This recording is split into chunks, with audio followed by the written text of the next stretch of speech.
Good afternoon, students.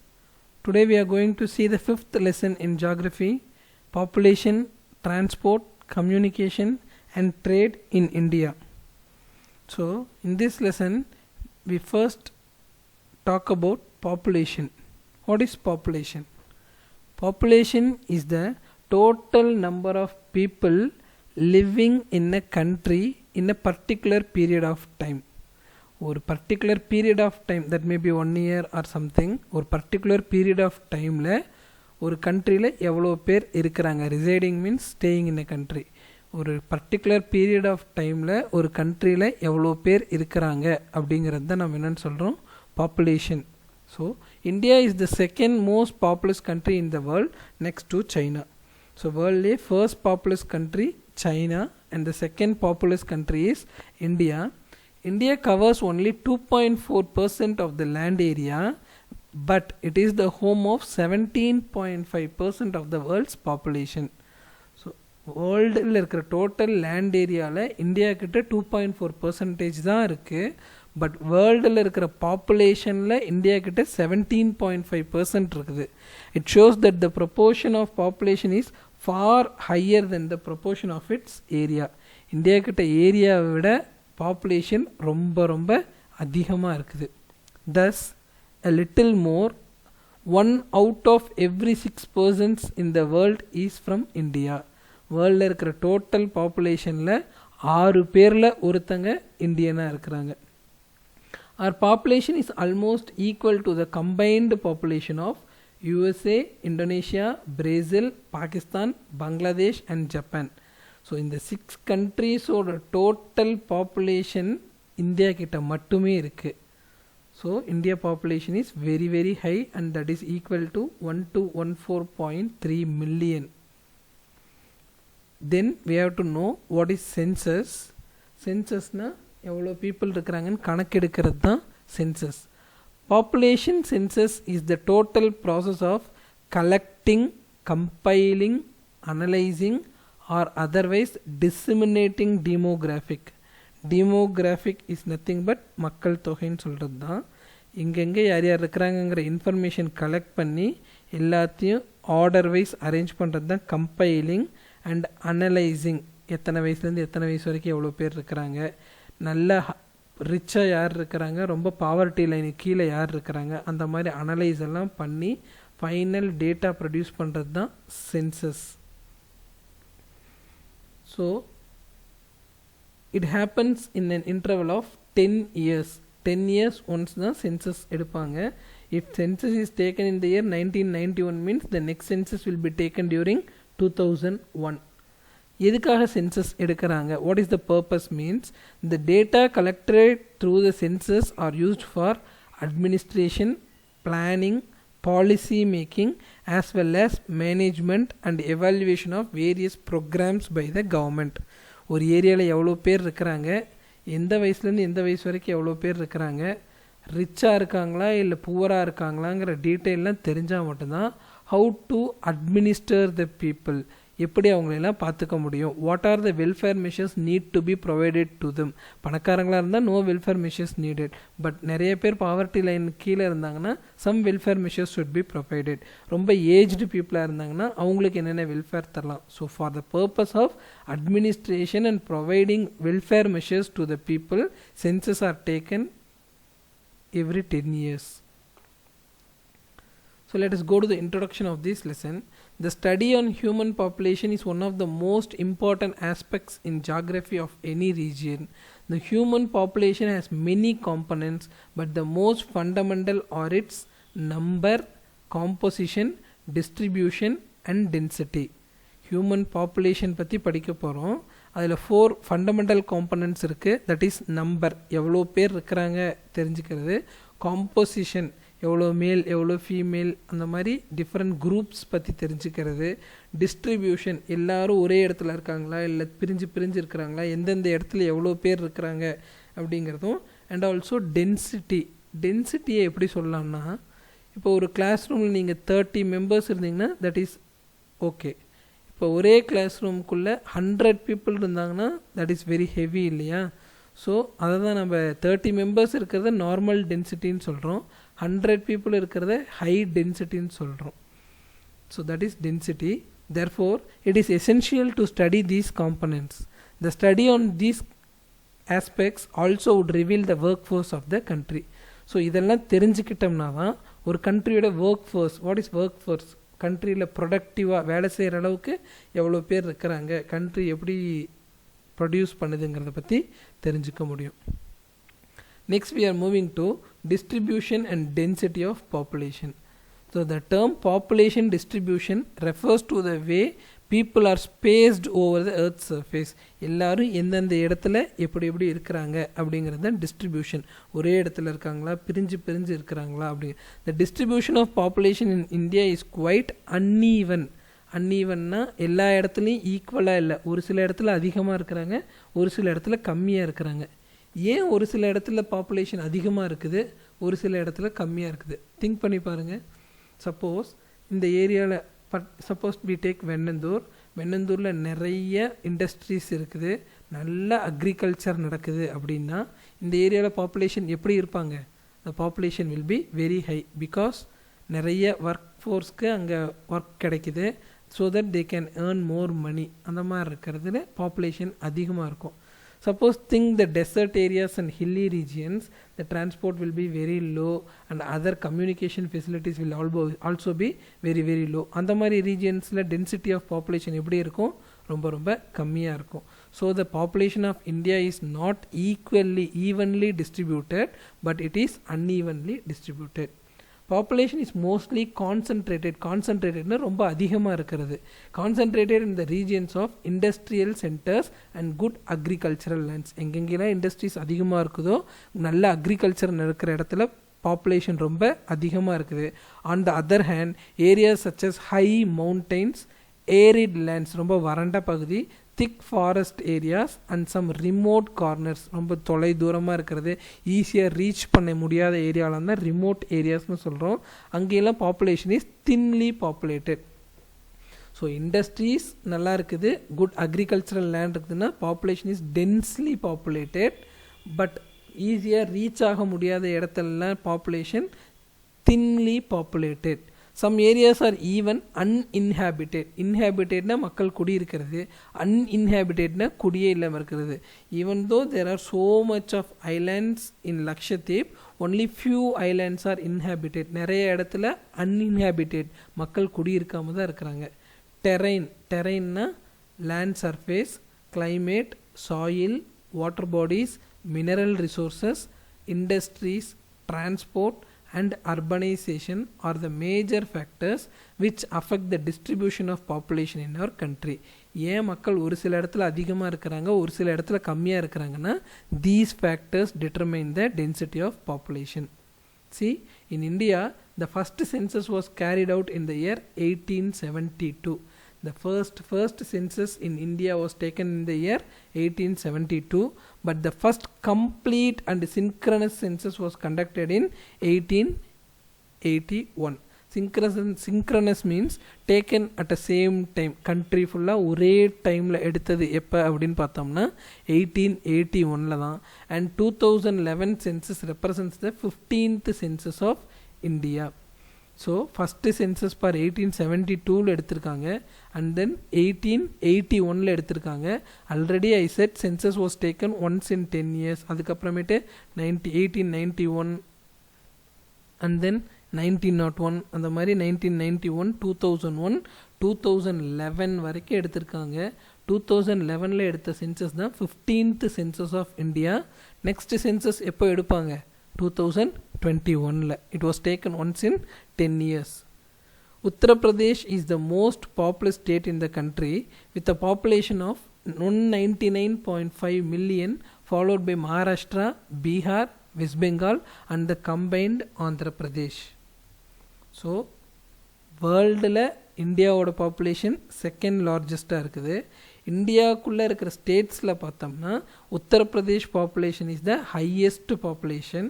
Second எங்கே இருக்குது? Maharashtra, and then Mumbai, and then West Bengal, and then combined Andhra Pradesh. What is combined Andhra Pradesh? Andhra Pradesh and Telangana தான் combined Andhra பிரதேஷ்னு சொல்கிறாங்க.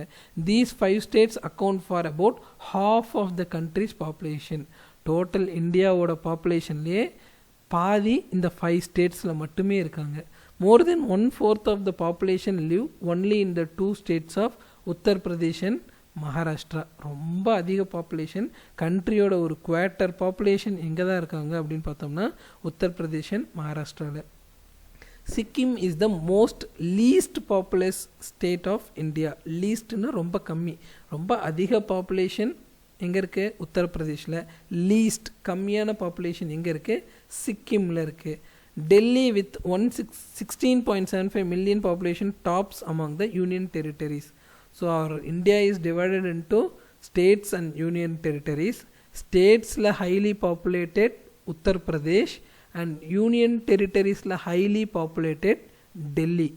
Least populated among the states is Sikkim. The uneven distribution of population. So already பார்த்தோம் இல்லையா, எல்லோரும் ஈக்குவலாக spread ஆகிருக்குல.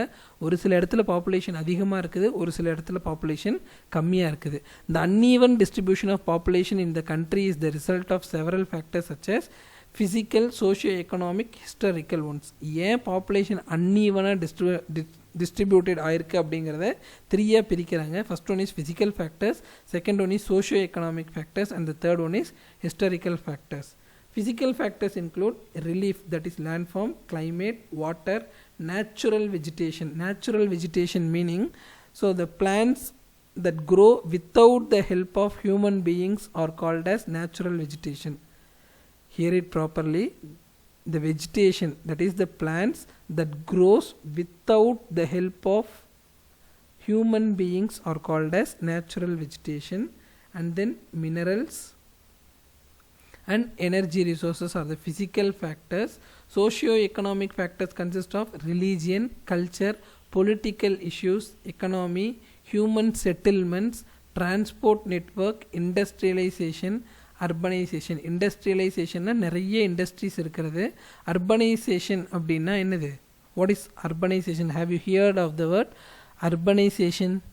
Increase in population of people living in towns and cities. யாருமே வில்லேஜில் இருக்க ஆசைப்படாமல் எல்லாருமே டவுனுக்கு சிட்டிக்குன்னு போக ஆரம்பித்தோம்னா that is called as urbanisation. These are the social and economic factors and we saw the physical factors that are the reasons for the uneven distribution of population in our country. So what could be the reason of uneven distribution of population in India? So you have to think well. எதனால் இந்தியாவில் ஈவனாக population distribute ஆகாமல் அன்ஈவனாக distribute ஆகிருக்குங்கிறத think பண்ணி you write your answers in your book.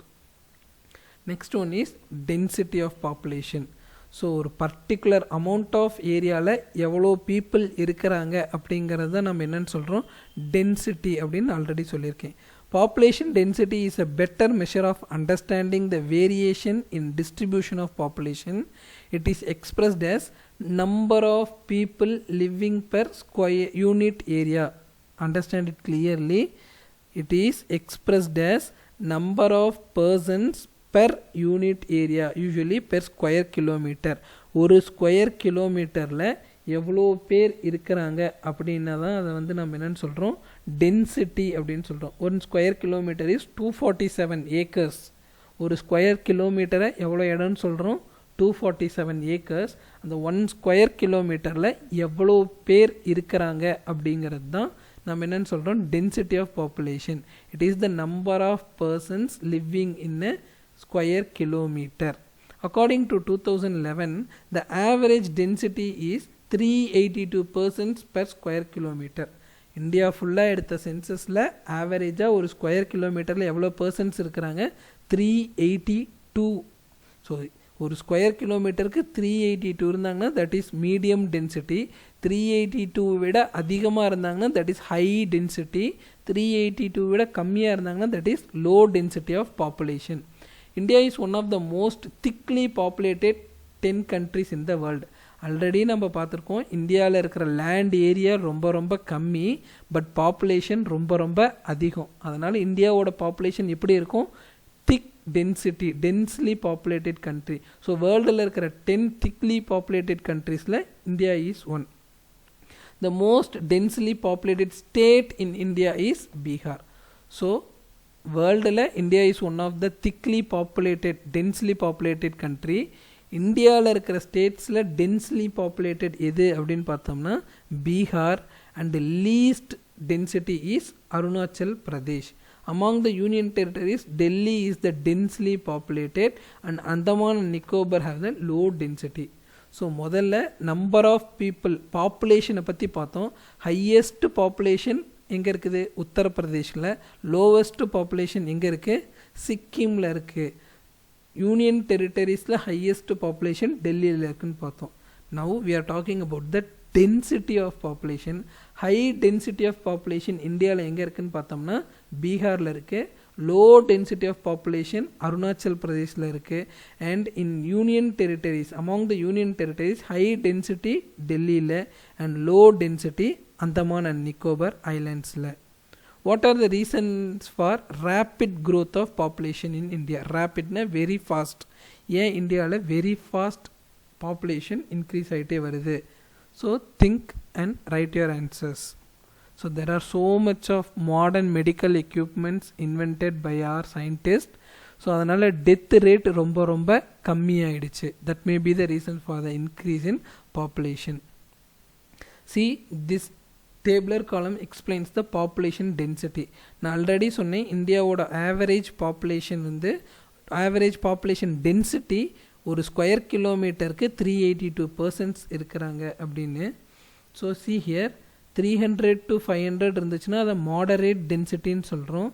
More then 500 to 1000 இருந்தாங்க ஒரு square கிலோமீட்டர்னால் தட் இஸ் ஹை டென்சிட்டின்னு சொல்கிறோம். Greater than 1000 people in square கிலோமீட்டர்னால் that is very high density அப்படின்னு சொல்கிறோம். ஸோ 150 to 300 இருந்தால் low density of population. Less than 150 persons per square kilometre இருந்தால் அது very low density of population. So go through the tabular column very carefully. எந்தெந்த states எந்தெந்த partition கீழே வருது அப்படிங்கிறத you have to learn and find out where Tamil Nadu comes. எந்த density கீழே தமிழ்நாடு வருது? Tamil Nadu has a high density of population. Next we are going to talk about is population growth and change. The next topic, the growth rate of population is an important demographic feature. Already I said demography is counting the number of people living in an area, மக்கள் தொகை. The growth rate of population ஒரு வருஷத்துக்கும் அடுத்த ஒரு சென்சஸில் எடுத்ததுக்கும் அடுத்த சென்சஸில் எடுத்ததுக்கும் growth rate எப்படி இருக்குது? So graph எப்படி போகுது? சி ஃபஸ்ட்டு இன்க்ரீஸ் ஆகிருக்கு, ஒரு வருஷம் டிக்ரீஸ் ஆகிருக்கு, அப்புறமேட்டு increase slight variation, increase and லைட்டாக டிக்ரீஸ் ஆகிக்கிட்டே வருது. இது growth. Population in India grow ஆகிட்டே இருக்கிற சார்ட் இது. It not only helps in understanding the population change that a society has undergone in the past, but also helps in predicting the future. ஃப்யூச்சரில் population அதிகமாகுமா கம்மியாகுமா? See the graph, இங்கே increase ஆகிட்டே இருந்திருக்கு, இங்கெல்லாம் டிக்ரீஸ் ஆகிட்டே இருக்குது. So we can predict that ஃப்யூச்சரில் பாப்புலேஷன் டிக்ரீஸ் ஆகிக்கிட்டே வரும். growth. Population growth refers to the change in the number of inhabitants of a country/territory during a specific period of time. ஒரு பர்டிகுலர் பீரியட் ஆஃப் டைமில் number of people living in the country அதிகமாக இருக்குதா கம்மியாக இருக்குதாங்கிறத தெரிஞ்சுக்க போகிறோம்.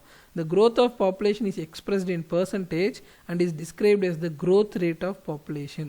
growth of population percentageல நம்ம denote பண்ணோம்னா that is called as growth rate of population. The following table shows that the decadal growth, decade means a period of 10 years is called as decade, and I also mentioned that census are taken once in a period of 10 years. So 10 years ஒரு தடவை population growth எப்படி இருக்குது அப்படிங்கிறத இந்த graph மூலிமா நம்ம தெரிஞ்சுக்கலாம். Growth of population in India has gone through the different phases.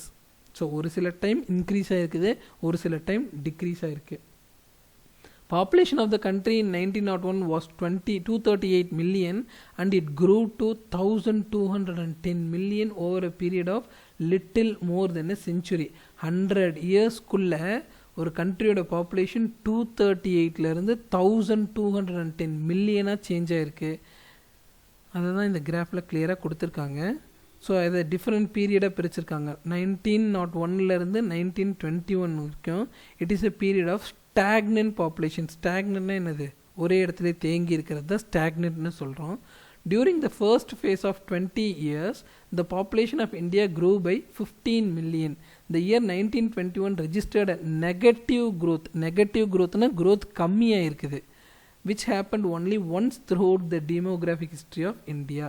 So நம்ம இந்தியாவோட பாப்புலேஷன் ஹிஸ்ட்ரியிலேயே ஒன்லி ஒன்ஸ் தான் பாப்புலேஷன் க்ரோத் என்ன இருக்குது, கம்மியாக இருக்குது.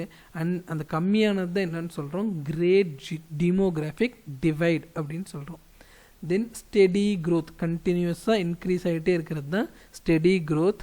During the second phase of 30 years the population of India grow by 110 million population step by ஸ்டெப்பாக increase ஆகிட்டே இருந்துச்சு.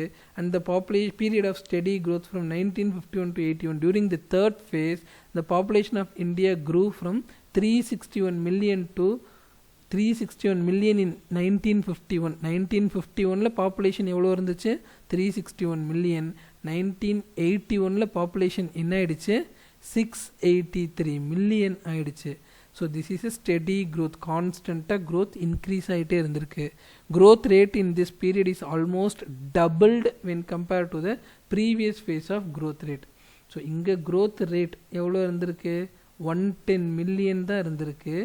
பட் இங்கே க்ரோத் ரேட் எப்படி இருக்குன்னு பார்த்தோம்னா it almost double the time increase ஆகிருக்கு. This period is often referred as the population explosion. Population ரொம்ப அதிகமானது தான் என்னன்னு சொல்கிறோம், population explosion. The period of high growth with definite signs of slowing down. So first growth increase ஆகிட்டே இருந்திருக்கு and there are some signs of getting slowing down. ஒரு சில அறிகுறிகள் இருந்திருக்குது பாப்புலேஷன் குறையும் அப்படிங்கிறதுக்கு. Population of India increase from 685 million to 1210 million during this face.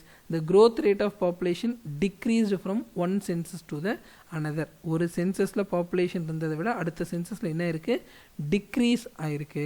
This marks the beginning of new era in the demographic history of India. இவ்வளோ நாளாக Indian ஹிஸ்ட்ரியில் population rate increase ஆகிட்டே தான் இருந்துச்சு. இந்த 1981 to 2011 தான் பாப்புலேஷன் க்ரோத் என்னாக ஆரம்பிச்சிருக்குது, கொஞ்சம் குறைய ஆரம்பிச்சிருக்கு. This is the beginning of new era, new phase. Population change refers to the increase or decrease in population of an area from one period to another period. எதை population சேஞ்சுன்னு சொல்கிறோம், ஒரு ஏரியாவிலேருந்து population increase ஆகிருக்குதோ இல்லை degrees ஆகிருக்குதோ, இன்னும் particular period of டைமில் ஒரு area population increase ஆனாலோ degrees ஆனாலோ அதை தான் நம்ம என்னென்னு சொல்கிறோம், பாப்புலேஷன் சேஞ்சுன்னு சொல்கிறோம். Population growth is influenced by the birth rate, death rate and migration. எதனால் பாப்புலேஷன் சேஞ்ச் ஆகுது, ஒன்று நிறைய பேர் பிறக்கணும், இல்லைன்னா நிறைய பேர் இறந்து போகணும், இல்லைன்னா ஒரு ஏரியாவிலேருந்து இன்னொரு ஏரியாவுக்கு மூவ் ஆகணும். That is called as migration. These three makes the changes in population. Birth rate, death rate and migration are the three components for the changes in population. Birth rate refers to the number of live per 1000 people in a year, and the death rate refers to the number of death per 1000 people in a year. The rapid decline in the death rate is the major cause for rapid growth of population. So I said already இல்லையா, death rate கம்மியானதுனால தான் population என்ன ஆகிட்டே இருக்குது, increase ஆகிட்டே இருக்குது. ஏன் death rate கம்மியாகுது, because of the introduction of modern medicine the death rate become low. Next one is migration. மைக்ரேஷன்னா சொல்லியிருக்கேன், the movement of one place to another place is called as migration. It is the movement of people across the region and territories. It can be internal or international. ஒரு கண்ட்ரிக்குள்ளேயே ஒரு இடத்துலேருந்து இன்னொரு இடத்துக்கு போனோம்னா அது internal migration. ஒரு கண்ட்ரியிலேருந்து இன்னொரு கண்ட்ரிக்கு போனோம்னா அது பேர் international migration. Internal migration does not change the size of population of a country but influences the distribution of population in a nation. So internal migration, ஒரு கண்ட்ரிக்குள்ளேயே நீ ஒரு இடத்துலேருந்து இன்னொரு இடத்துக்கு போனீங்கன்னா நம்ம கண்ட்ரியோட பாப்புலேஷன் என்ன ஆகாது, சேஞ்ச் ஆகாது, பட் டிஸ்ட்ரிபியூஷன் ஆஃப் பாப்புலேஷன் என்னாகும், சேஞ்ச் ஆகிருக்கும். It plays an important role in changing the composition and distribution of population. In India, the mass migration is from rural to urban. Mass அப்படின்னா large number of people தான் mass அப்படின்னு சொல்கிறோம். Large number of people எங்கே migrate ஆகுறாங்க? Rural areas to urban areas. What is rural area? கிராமங்களெல்லாம் நம்ம rural ஏரியான்னு சொல்கிறோம். சிட்டிஸில் நம்ம என்னென்னு சொல்கிறோம்? அர்பன் ஏரியான்னு சொல்கிறோம். So lot of people started moving from rural area to urban areas. Unemployment and underemployment in the rural areas are the push factors, and the employment opportunity and higher wages in the urban areas caused the industrial development of the pull factors of the migration. எதனால் people rural ஏரியாஸ்லேருந்து urban ஏரியாஸ்க்கு போகிறாங்க, கிராமத்துலேருந்து ஏன் டவுனுக்கு போகணுன்னு ஆசைப்படுறாங்க? மொதல் விஷயம் unemployment, வேலை கிடைக்க மாட்டேங்குது. What is under employment? என்னோட தகுதிக்கு கம்மியாக நான் வேலை பார்க்குறது. சப்போஸ் நான் இப்போ ஒரு இன்ஜினியரிங் படிச்சிருக்கிறேன், பட் நான் படித்ததுக்கு எனக்கு ஈக்குவலான வேலை கிடைக்காம நான் அதை விட கம்மியாக ஏதோ ஒரு வேலை பார்க்குறேன் அப்படின்னா that is called as under employment. So அன்எம்ப்ளாய்மெண்ட்னாலையும் அண்டர் எம்ப்ளாய்மெண்ட்னாலையும் தான் people started migrating from rural areas to urban areas, and it is a push factor. தள்ளுது. ஏன் தள்ளுது? ரூரல் ஏரியாஸ்லேருந்து அர்பன் ஏரியாஸ்க்கு தள்ளுறாங்க. அண்ட் ஏன் அர்பன் ஏரியாஸில் அட்ராக்ட் ஆகிறாங்கன்னு பார்த்தோம்னா large number of industries are there in urban areas, higher wages, நிறைய சம்பளம் கிடைக்கிது. அதனால தான் என்ன பண்ணுறாங்க, ரூரல் ஏரியாவிலேருந்து அர்பன் ஏரியாவுக்கு போகிறாங்க. That is an pull factor. இழுத்துக்கிறாங்க. அர்பன் ஏரியாவில் இருக்கிறவங்க ரூரல் ஏரியாவை அட்ராக்ட் பண்ணுறதுக்கு reason. 45 out of 120 crores people in India are reported to be migrants as per 2011 census. இந்தியாவில் இருக்கிற 121 crore peopleல 45 crore people migrate ஆகிட்டு தான் இருக்காங்க. Migrants constitute about 37% of the population. Migrants are 48% from female and 52% from male. Total Indian populationல 37% migrants-ஆக இருக்காங்க. அந்த migrate ஆகிறவங்களில் 48% ஃபீமேலாக இருக்காங்க, 52% மேலாக இருக்காங்க. ஏன் மேல் மைக்ரேட் ஆகுறாங்க? ஒரு இடத்துலேருந்து இன்னொரு இடத்துக்கு மேபி சம் ஒர்க், அவங்களுக்கு வேறு இடத்துல வேலை கிடச்சிருக்கலாம், அதனால் மைக்ரேட் ஆகுறாங்க. What is the main reason for female migration? Marriage. Marriage is the main reason for female migration. கல்யாணம் ஆனோடனே பொண்ணுங்கள்லாம் வேறு ஊருக்கு போயிடுறாங்க. That is the main reason for female migration. The next one is population composition. Composition எது இதில் எவ்வளோ பேர் இருக்கிறாங்க அப்படிங்கிறது தான் composition. It refers to the characteristics such as age, sex, marital status. Age-na வயசு, sex means whether male or female, marital status whether married people or unmarried people, caste, religion, language, education, occupation. இது எல்லாமே population compositionல வந்துரும். The study of composition of population helps us to understand the social and economic and demographic structure of population. இந்த population compositionல இருக்கிற details எல்லாம் தெரிஞ்சாதான் society எப்படி இருக்கு, அவங்களோட எக்கனாமிக் லெவல் எப்படி இருக்குதுங்கிறத தெரிஞ்சுக்க முடியும். First one is age composition. The age composition of population refers to the number of people in different age groups in a country. It is one of the most basic characteristics of population. It helps to understand the proportion of population in dependent and independent category. So எந்தெந்த வயசில் எவ்வளோ பேர் இருக்கிறாங்கன்னு தெரிஞ்சாதான் யார் யார் independent யார் யார் டிபெண்ட்ங்கிறது தெரியும். ஸோ இப்போ குழந்தையாக இருக்கிறவங்களாம் தே ஆர் டிபெண்ட், ரொம்ப ஏஜ்டு பீப்புளெலாம் they are depend, work force வேலை செய்ய முடிகிற மாதிரி இருக்கிறவங்கலாம் இண்டிபெண்ட் கேட்டகரியில் வருவாங்க. Population of a nation is generally grouped into 3 broad categories. The children less than 15 years of age constitute 29.5% and the people above 60 years constitute 8%. So the dependent population in India is 37.5. So குழந்தைங்களா இருக்கிறவங்களும் வயசானவங்களையும் நம்ம என்னென்னு சொல்கிறோம், depend population. ஏன்னா அவங்களால production பண்ண முடியாது, so கண்ட்ரிக்கு கான்ட்ரிபியூட் பண்ண முடியாது, அதனால் அவங்களை நம்ம என்னென்னு சொல்கிறோம், depend population.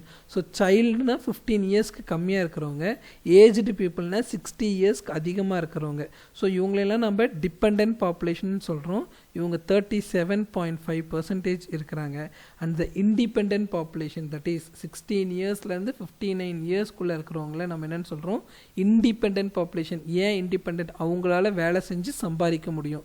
It shows that our country has enormous man power.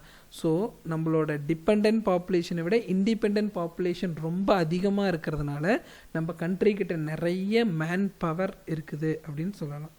Sex ratio already சொல்லியிருக்கேன், மேல் ஃபீமேலா அப்படிங்கிறது தான் செக்ஸ் ரேஷியோ அப்படின்னு சொல்கிறோம். Sex ratio is defined as the number of females per 1000 மேல் பாப்புலேஷன். 1000 மேல் இருந்தாங்கன்னா அந்த இடத்துல எவ்வளோ ஃபீமேல் இருக்கிறாங்க அப்படிங்கிறது தான் sex ratio. This is an important social indicator to measure the extent of equality between male and female in a society of a given time. So ஒரு ஏரியாவில் மேல் அண்ட் ஃபீமேல் ஈக்குவலாக இருக்காங்களா, எப்படி எந்த ரேஷியோவில் இருக்கிறாங்கங்கிறத தெரிஞ்சுக்கிறதுக்கு செக்ஸ் ரேஷியோ ரொம்ப ரொம்ப important. According to 2011 census, the sex ratio of the country is 940 female per 1000 male. On an average, நம்ம கண்ட்ரியில் 1000 மேல் இருந்தாங்கன்னா 940 ஃபீமேல் தான் இருக்கிறாங்க. மேல் sex ratio is higher then female ratio. This suggests that size of the female population is lower than males. Only in the state of Kerala and the Union Territory Puducherry, the sex ratio is greater than 1000. So mostly எல்லா ஊர்லேயுமே மேலை விட female கம்மியாக தான் இருக்கிறாங்க. But only in Kerala and Puducherry the number of female is higher than the number of males. It is 1084 in Kerala. 1000 மேல் இருந்தாங்கன்னா கேரளாவில் 1084 ஃபீமேல் இருக்காங்க. 1000 மேல் இருந்தாங்கன்னா பாண்டிச்சேரியில் 1038 ஃபீமேல் இருக்கிறாங்க. So the sex ratio is higher, female sex ratio is very higher only in Kerala and Pondicherry. The lowest sex ratio is recorded in the Union Territory of Daman and Diu. So Diu and Damanல 1000 மேல் இருந்தாங்கன்னா 618 female தான் இருக்கிறாங்க. It recorded the lowest sex ratio. See the hots, the sex ratio in the country is always unfavorable to female. எல்லா இடத்துலையுமே mostly female தான் கம்மியாக இருக்கிறாங்க, மேல் தான் அதிகமாக இருக்கிறாங்க. What is the reason for that? Think. The ratio between the economically active and economically inactive is termed as dependency ratio. Already நான் சொன்னேன் டிபெண்ட்னா என்ன, இண்டிபெண்ட்னா என்னன்னு. இண்டிபெண்ட்னா நம்மளாலேயே சம்பாதிக்க முடியும் அப்படிங்கிறவங்கள இண்டிபெண்ட்னு சொல்கிறோம். ஸோ மற்றவங்கள நம்பி தான் இருக்கிறோம் அப்படின்னா டிபெண்ட்னு சொல்கிறோம். யார் டிபெண்ட்டாக இருக்காங்க? Child and aged people comes under depend people. So இதை தான் நம்ம என்னென்னு சொல்கிறோம், டிபெண்டன்சி ரேஷியோ. எவ்வளோ இண்டிபெண்ட் பீப்புள் இருக்கிறாங்க, எவ்வளோ டிபெண்ட் பீப்புள் இருக்கிறாங்கங்கிறது தான் depend ratio. Next one is literacy. லிட்ரஸினா படிப்பறிவு இருக்கிறவங்க. உனக்கு ஒரு டெக்ஸ்ட்டை பார்த்தா படிக்க தெரியும், லைட்டாக எழுத தெரியும்னா you are a literate people அப்படின்னு அர்த்தம். People who are able to read and write are known as literates. It is an important indicator of quality of people. ஒரு பீப்புளோட குவாலிட்டியை எதை வச்சு தான் டிட்டர்மின் பண்ணுறாங்க, அவங்க படித்தவங்களா இல்லையா அப்படிங்கிறது தான். படிக்க தெரிஞ்சவங்களா இல்லையா, எழுத தெரிஞ்சவங்களா இல்லையா. The percentage of literate people to the total population is termed as literacy ratio. நம்ம கண்ட்ரியில் இருக்கிற டோட்டல் பாப்புலேஷனில் எவ்வளோ பேர் படிக்க எழுத தெரிஞ்சவங்க இருக்கிறாங்க அப்படிங்கிறத ஃபைண்ட் அவுட் பண்ணுறது தான் literacy rate. There has been a steady improvement in the literacy level in India. So படிக்கிறவங்க நாளுக்கு நாள் அதிகமாகிட்டே வராங்க. As per 2011 census it is 74.4. So 100% people இருந்தாங்கன்னா அதில் 74% பீப்புளுக்கு படிக்க எழுத தெரிஞ்சிருக்குது in India. From this the literacy rate of male is 82% and female is only 65%. It shows that still there is a vast gap between the male and female literacy rate. மேல் தான் அதிகம் படித்தவங்களா இருக்கிறாங்க, ஃபீமேல் ரொம்ப கம்மியாக இருக்கிறாங்க. There is a big gap between the literacy rate among male and female. Kerala ranked first in the country with a literacy rate of 93%, followed by Lakshadweep with 92.28%. நம்ம இந்தியாவிலேயே எந்த ஸ்டேட்டில் படித்த பீப்புள் அதிகமாக இருக்கிறாங்க அப்படின்னு பார்த்தோம்னா கேரளா, அண்ட் செகண்ட் பிளேஸ் லக்ஷத்வீப்க்கு போகுது. லோவஸ்ட் லிட்ரஸி ரேட் எங்கே இருக்குது அப்படின்னு பார்த்தோம்னா பீகாரில் இருக்குது. ஸோ எவ்வளோ படித்தவங்க எவ்வளோ படிக்காதவங்க இருக்கிறாங்கங்கிற ரேஷியோவை தான் நம்ம என்னன்னு சொல்கிறோம், literacy rate. Next one is occupational structure. The economically active part of a country's population is enumerated during the census operation and it is stated as workers. Economically active, உன்னால் நம்ம எக்கனாமிக்கு ப்ரொடியூஸ் பண்ண முடிஞ்சிச்சுன்னா you are termed as a worker, வேலை செய்கிறவங்க. Workers are 3 categories, namely main workers, marginal workers, non-workers. So நீ வேலை செய்கிற அப்படின்னாவே நீ ஒர்க்கர்னு வந்துடுறோம். ஒர்க்கரில் 3 கேட்டகரி இருக்குது: main worker, marginal worker and non worker. According to the census of India, all those who had worked for a major part of the preceding year, at least 6 months, are recorded as main workers. ஒரு வருஷத்தில் 6 மாதத்தில் உனக்கு வேலை இருந்துச்சு அப்படின்னா you will be called as main worker. Those who are worked less than 6 months are recorded as marginal workers, and those do not have work at all are called as non-workers. Totally ஒரு வேலை செஞ்சினா you will be called as worker. There are 3 categories of worker. என்னென்ன பார்த்தோம்னா main worker, marginal worker and non worker. ஒரு இயரில் 6 monthsக்கு உனக்கு வேலை இருந்துச்சுன்னா you will be called as main worker. Less than 6 months தான் உனக்கு வேலை இருக்குது அப்படின்னா you will be termed as marginal worker. And வேலை இல்லாதவங்களெல்லாம் நான் ஒர்க்கர்ஸ் அப்படின்னு சொல்கிறோம். Work participation rate denotes the percentage of total workers, total main and marginal workers to the total population in an area. So work ratio அப்படின்னா main and marginal workers and total பாப்புலேஷனை average எடுக்கிறது. Work participation rate in India is 39.79% in 2011, out of which the work participation rate of male is 53% and female is 25%. Total 100% of பாப்புலேஷனில் work பண்ணுற population எவ்வளோ தான் இருக்கிறாங்க? Nearly 40% தான் இருக்கிறாங்க. அந்த 40%ல் வேலைக்கு போகிறவங்களில் மேல் 53%ஆகவும் ஃபீமேல் ரிமைனிங் பர்சன்டேஜாகவும் இருக்காங்க. From the workers, main workers contribute 75%. So இந்த 40%ல் 75% மெயின் ஒர்க்கராக இருக்காங்க அண்ட் ரிமைனிங் பீப்புள் எல்லாமே மார்ஜினல் ஒர்க்கராக இருக்காங்க. Here you should mainly understand what is main worker, marginal worker and non workers. Next one is population dynamics. Dynamic அப்படின்னாவே change அப்படின்னு அர்த்தம். Human population dynamics is a field that tracks the factors related to changes in the size of population and its characteristics. Population change தான் நம்ம என்னன்னு சொல்கிறோம்? Dynamics. Predicting population, ப்ரிடிக்டிங்னா நம்ம முன்கூட்டியே தெரிஞ்சுக்கிறது தான் ப்ரிடிக்ட் பண்ணுறது. Predicting the population change is an important aspect of population studies. The demographic trend affects the economic, social and environmental system. So people increase ஆகிட்டே இருந்தாங்கன்னா it will affect the environment and society, everything. An increase in human population can affect the quality of natural resources like biodiversity. So population increase ஆக environment affect ஆகிட்டே இருக்கும். எதெல்லாம் affect பண்ணுதுன்னா biodiversity. Diversity அப்படின்னா wide varieties, பயோனா plants and animals, wide varieties of plants and animals, air, land, water, இது எல்லாத்தையுமே affect பண்ணும். எது அஃபெக்ட் பண்ணும்? Increase in population affect the biodiversity, air, land and water. The size of population and characteristics undergoes change constantly.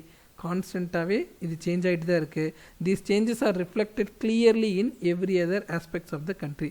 Population increase ஆக மற்ற ஆஸ்பெக்ட்ஸ்லேயும் change தெரிஞ்சிகிட்டே இருக்குது. And what are the problems of over population? Population அதிகமாகிறதுனால what are the problems we are facing? In India, growing pressure of population on resource base created many socio-economic, cultural, political and economic and environmental problem. So population increase ஆகிறதுனால நிறைய விதத்தில் ப்ராப்ளம்ஸும் increase ஆகிட்டு தான் வருது. The population problems vary in space and time and differ from region to region. ஒரு சில இடத்துல பாப்புலேஷன் இன்க்ரீஸ்னால என்விரான்மெண்ட் அஃபெக்ட் ஆகுதுன்னு சொல்லலாம். இன்னொரு இடத்துல பாப்புலேஷன் இன்க்ரீஸ்னால நேச்சுரல் ரிசோர்ஸ் டீக்ரடேஷன் ஆகுதுன்னு சொல்லலாம். So it differs from one region to another region. Some of the major இஷ்யூஸ்னா problem created by over population in our country are overcrowding. Population increase ஆகிறதுனால என்னென்ன ப்ராப்ளம் வருது? Over crowding, கூட்டம் அதிகமாகுது. Unemployment and under employment, வேலை இல்லாமல் இருக்குது, தகுதிக்கேற்ற வேலை கிடைக்காம இருக்குது. லோ ஸ்டாண்டர்ட் ஆஃப் லிவிங், நல்லா ஏர்ன் பண்ண முடியாததுனால அவங்க லோ ஸ்டாண்டர்ட் கம்மியாக வாழ்க்கை வாழ்ந்துட்டுருக்குறாங்க. கம்மியானா என்னது, ஸ்டாண்டர்ட், அவங்க குவாலிட்டி ஆஃப் லைஃப் கம்மியாக இருக்குது. மால் நியூட்ரிஷன், சத்தான உணவு அவங்களுக்கு கிடைக்க மாட்டேங்குது.